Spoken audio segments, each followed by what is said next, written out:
I'm the history guy. I have a degree in history and I love history, and if you love history too, this is the channel for you.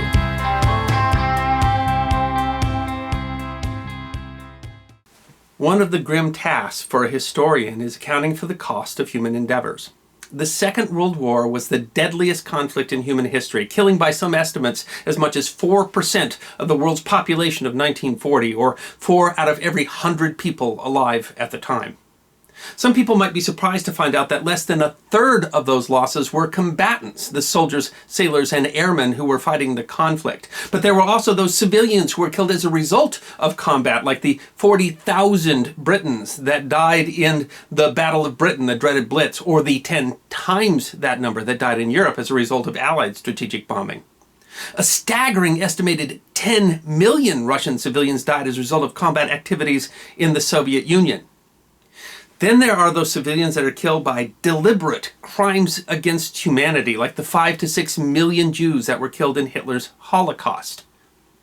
But least remembered are those civilians that die not because of bombs and bullets, but die of disease and starvation as a result of war. Wars destroy cities, they destroy factories, farms, homes, they cause mass migration and refugees who lose access to shelter, to food, to clean water. In the Second World War, as many as 28 million civilians died not by bullets and bombs, but by rot. And a forgotten example of that was the 2 million Indians who died in the 1943 Bengal Famine. A part of the world that was barely touched by combat, but devastated by war. It is not easy history to discuss, but it is history that needs to be remembered. Famine was not new to the subcontinent. The nature of the soil and land meant that agriculture was particularly susceptible to climate. Some of the earliest documents of Indian history, the writing on the Pillars of Ashaka, document famine in writings dating back to more than 200 years BCE. Some estimates suggest that there was a major famine in pre-colonial India approximately every 40 years. But famine became more common and more severe in the period of British rule. There are many reasons for this, largely economic, with the development of cash crops like indigo and opium pushing out food production being the most common explanation. The impacts of these famines were greatly exaggerated by failings of government, sometimes overwhelmed by events, other times the result of apathy or even antipathy to the population. Some 60 million Indians died due to famine in the 18th, 19th, and 20th centuries. But lessons were learned. In the 1880s, the British government created famine codes, which were designed to predict and thus prevent mass famine events. The system failed. There were mass famines again in 1897 and then again in 1899. But by the 20th century, it seemed like the government finally had a handle on it. There was a risk of famine in 1901, but there wasn't another major famine event in the 20th century until 1943. The Bengal Presidency was the largest colonial subdivision of British India, with its capital in Calcutta. The population in Bengal was already stressed before the events of the Second World War. Population had grown, but agriculture was stagnant. Agriculture was not modernized, depending upon regular monsoon rainfall, for example, rather than controlled irrigation. And the land productivity was among the lowest in the world. In the 20th century, the province had become dependent upon imports of food, mostly rice from Burma, for a small but necessary part of its diet. In the face of shortage, consumption had decreased, and by the 1930s, the diet in Bengal was estimated to be amongst the least nutritious in the world. Simply put, the population lived on subsistence, at the very edge of starvation. While most previous famines had been caused by drought, the climate effect on the crop in 1942 was rain. A particularly long rainy season had resulted in extreme fungal growth during critical stages of the rice growth cycle. A cyclone and multiple storm surges further destroyed crops and spread the mold spores, as well as destroying food storage, killing thousands, and leaving thousands more homeless. The crop was reduced. There's some disagreement by how much, maybe as little as 5% or as much as 20%, but it was plenty, given the population on the edge. The famine was directly impacted by war. The Japanese conquest of Burma in 1942 had caused a flood of refugees, further stressing food supply and infrastructure, while the Japanese prevented the importation of rice from Burma. In fear of a Japanese invasion, the British confiscated or destroyed small boats that could be used by the Japanese to invade, taking away the primary method by which food was distributed in Bengal. The arrival of thousands of soldiers for whom resources were prioritized further stressed the supply, and things like new military construction and a Japanese bombing raid on Calcutta caused market uncertainty, price shocks, and inflation. The death came in two great waves. First was the starvation, and then the disease. Starvation was the biggest killer in 1942, but was overtaken by disease, striking those weakened by the famine in 1943. Malaria was the biggest killer, but there was also cholera, smallpox, dysentery. In the mass migration and dislocation, conditions were awful, lacking even basic sanitation. The exact death count may never be known. Records were poorly kept, and migration made accounting nearly impossible.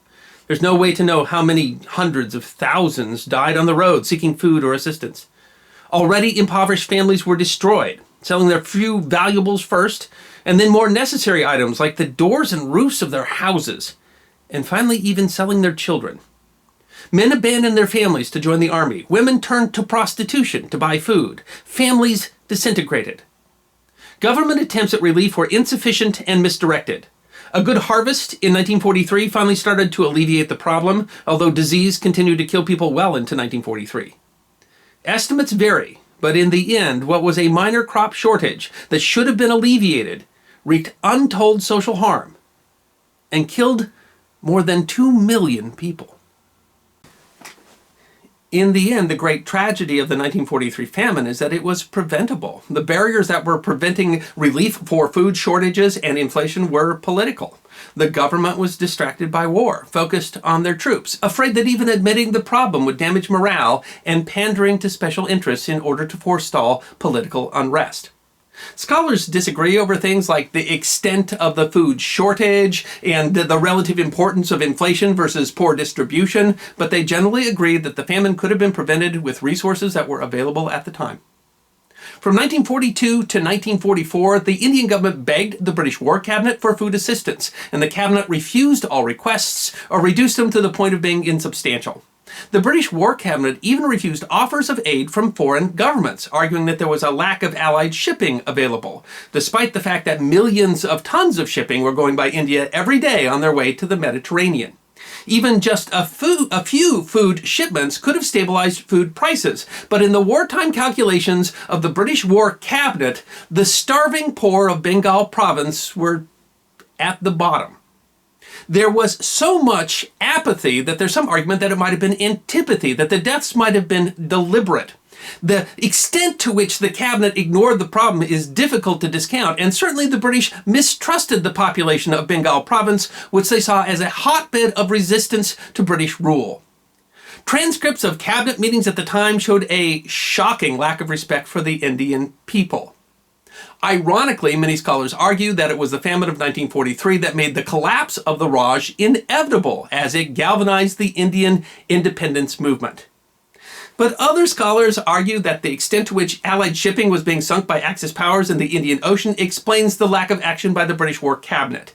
And a review afterwards largely exonerated the War Cabinet and faulted the government of Bengal province for failure to act at critical points. There are still droughts in India, and there's a chronic problem with malnutrition, but there hasn't been another major famine event since 1943. While agriculture and infrastructure had been upgraded in that time, most observers agree that the reason that there aren't famines anymore in India is largely political. Simply put, democracy and a free press facilitate better assistance and have destroyed the barriers that allowed regional food shortages under the British Raj to turn into mass famine and death. The more than 2 million Indians that died in the Bengal famine of 1943 are pretty much forgotten in the context of the more than 60 million people who died in the Second World War. I mean, after all, people were dying all over. People were starving all over, in Russia, in China, in French Indochina, in the Dutch East Indies. But that does not make these more than 2 million preventable deaths less important. It is history that needs to be remembered. I'm the History Guy, and I hope you enjoyed this edition of my series, 5 Minutes of History, short snippets of forgotten history, 5 to 10 minutes long. And if you did enjoy, please go ahead and click that thumbs up button that's there on your left. If you have any questions or comments or would like to make suggestions for other topics for the History Guy, feel free to write those in the comment section and I will be happy to respond. And if you'd like 5 minutes more forgotten history, all you need to do is subscribe.